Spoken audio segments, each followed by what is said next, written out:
First ever factory outlet మన Mukunda jewellers ఫిబ్రవరి 14న సుచిత్రాలో గొప్ప ప్రారంభం. VA 2 to 12%, zero making charges పై ఫ్లాట్ 20% ఆఫ్. ఆఫర్స్ అన్ని బ్రాంచెస్ కి వర్తిస్తుంది.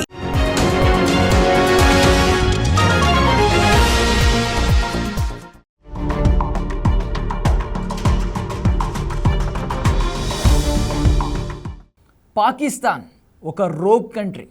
ఉగ్రవాదం మొదలు డర్టీ డ్రగ్స్, ఫేక్ కరెన్సీ వరకు అది చేయని నాన్ సెన్స్ అంటూ ఏదీ లేదు. ఈ విషయం తెలుసు కాబట్టే చాలా దేశాలు పాకిస్తాన్ను విలన్గా చూస్తాయి.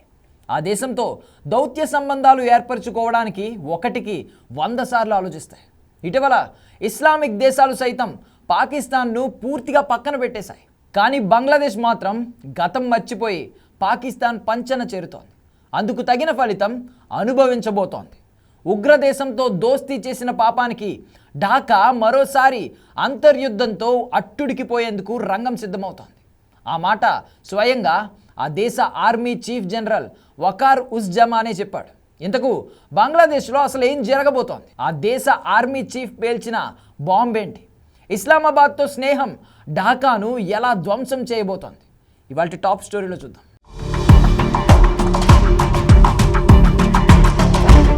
వకర్ uz Zaman Bangladesh army chief general. కానీ ఈ పోస్టులో ఆయన ఎంతకాలం వరకు కొనసాగుతాడో చెప్పలేని సిచ్యువేషన్ బంగ్లాదేశ్లో నెలకొంది. ఆయన చేసిన వ్యాఖ్యలే అందుకు ఉదాహరణ. దేశంలో సైనిక తిరుగుబాటు జరిగే ముప్పు పొంచి ఉందని ఆయన ఆందోళన వ్యక్తం చేశారు. దేశ స్వాతంత్ర్యానికి, సార్వభౌమత్వానికి ముప్పు పొంచి ఉన్నట్లు ఆయన క్లియర్గా చెప్తున్నారు. దేశం సురక్షిత హస్తాలలో ఉండాలన్నదే తన ఆకాంక్ష అని, గడిచిన 7-8 నెలల్లో తాను ఎంతో చూశానని చెప్పారు.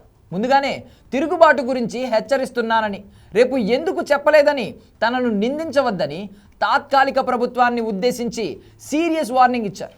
దేశంలో ప్రస్తుతం నెలకొన్న పరిస్థితులపై జనరల్ జమాన్ ఆందోళన చెందుతున్నారని, దేశాన్ని విదేశీ శక్తులు నడిపిస్తున్నాయని ఆయన భావిస్తున్నారని నిఘా వర్గాలు పేర్కొన్నాయి. దేశంలో వెంటనే పార్లమెంట్ ఎన్నికలు నిర్వహించాలని రాజకీయ పెద్దలకు సూచిస్తున్నారని, లేని పక్షంలో సైన్యం మళ్ళీ అధికారాన్ని చేజెక్కించుకుంటుందని ఆయన హెచ్చరిస్తున్నారని నిఘా వర్గాలు తెలిపాయి. కానీ ఇప్పుడే వకర్ ఉజ్ జమాన్ సైనిక తిరుగుబాటు అనుమానం ఎందుకు వ్యక్తం చేశారు? బంగ్లాదేశ్లో అసలు ఏం జరగబోతోంది? జనవరి చివరి వారంలో ఒక వార్త ఢాకాను షేక్ చేసేసింది. బంగ్లాదేశ్ ఆర్మీ చీఫ్గా ఉన్న వకర్ ఉజ్ జమాన్ను గద్దె దింపే యత్నాలు జరుగుతున్నాయన్నది ఆ వార్త సారాంశం. పాకిస్తాన్ అనుకూల వ్యక్తిగా పేరు ఉన్న లెఫ్టినెంట్ జనరల్ మహమ్మద్ ఫైజుర్ రెహమాన్ బంగ్లా ఆర్మీ చీఫ్ పదవిలోకి రావాలని భావిస్తున్నాడని కథనంలో పేర్కొన్నారు. ఆ వార్తకు తగ్గట్టే ఇటీవల కాలంలో బంగ్లాదేశ్, పాకిస్తాన్ మధ్య రాకపోకలు విపరీతంగా పెరిగాయి. పాకిస్తాన్ ఆర్మీ, ISI అధికారులు బంగ్లాదేశ్లో పర్యటిస్తున్నారు. అంతేకాకుండా మన దేశ సరిహద్దు ప్రాంతాల్లో సమావేశాలు కూడా ఏర్పాటు చేసుకుంటూ ఉండడం మన దేశానికి తీవ్ర ఆందోళన కలిగిస్తోంది. ఇక బంగ్లాదేశ్ ఆర్మీ అధికారులు, విద్యార్థి నాయకులు పాకిస్తాన్ పర్యటనకు వెళ్ళడం, అక్కడి ఆర్మీ అధికారులతో భేటీ అవుతూ ఉండడం వంటి పరిణామాలు ఆ రెండు దేశాల మధ్య ఏదో జరుగుతోందన్న అనుమానాలు కలిగేలా చేశాయి.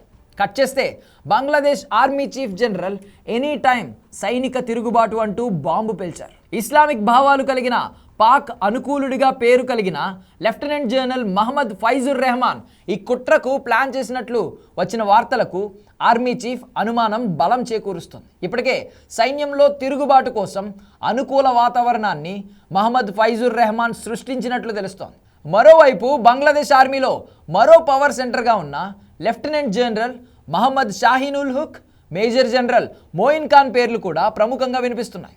జనవరి చివరిలో లెఫ్టినెంట్ జనరల్ మహమ్మద్ ఫైజుర్ రెహమాన్ రాజధాని ఢాకాకు వచ్చిన పాకిస్తాన్ గూఢచారి సంస్థ ISI చీఫ్తో చర్చలు జరపడం ఈ అనుమానాలకు మరింత బలం చేకూరుస్తుంది. పైగా ప్రస్తుత ఆర్మీ చీఫ్ షేక్ హసీనా నియమించిన వ్యక్తి ఆమెకు దగ్గర బంధువు కూడా.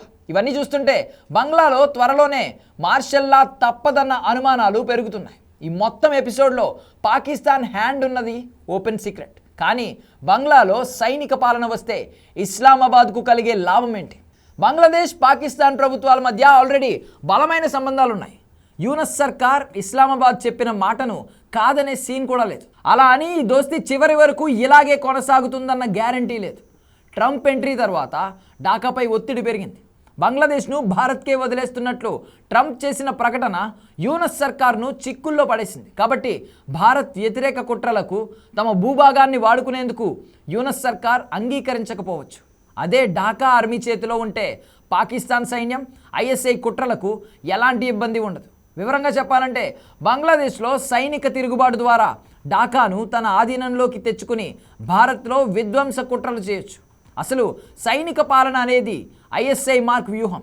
ఆ దేశంలో సైన్యం తరువాతే ప్రజాస్వామ్యమైనా మరేదైనా. ఇవన్నీ తెలుసు కాబట్టే పరిస్థితులు చేయి దాటిపోతున్నాయని ఆర్మీ చీఫ్ వార్నింగ్ ఇచ్చారు.